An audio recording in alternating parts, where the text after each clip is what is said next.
Right now, there's a push to move a high-profile murder case to federal court. An evidentiary for former MSP Sergeant Brian Keeley just wrapped up in Lansing. He's charged in a deadly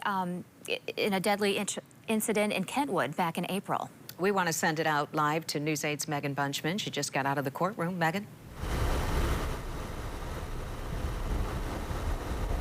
Emily and Sue, the decision of if this case will be moved to a federal court and out of the state's hands is what's up for grabs today, and now in the hands of Judge Hala Jarabu after she heard arguments from both the defense and prosecution for the past 3.5 hours or so.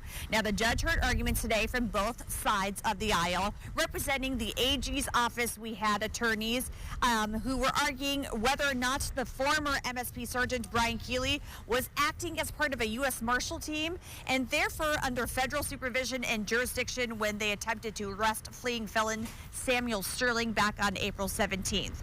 Keeley's unmarked vehicle struck Sterling during that operation, pinning Sterling between the car and a building, and Sterling later died at an area hospital. Now, the prosecution says Keeley was never an employee of the U.S. Marshal's office. His paychecks, time off, benefits, and even any disciplinary action that might have come would all have been handled by MSP, not the Marshal's office. So while Keeley may have been assisting with the Marshals that day, he was and is not a federal officer.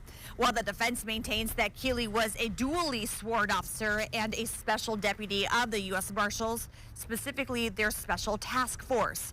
The fact that he was using the Marshals tech and a vehicle that day from the U.S. Marshals, as well as operating from a U.S. Marshal plan, he was in fact serving as a federal agent at the time of Sterling's attempted arrest. That's according to the defense.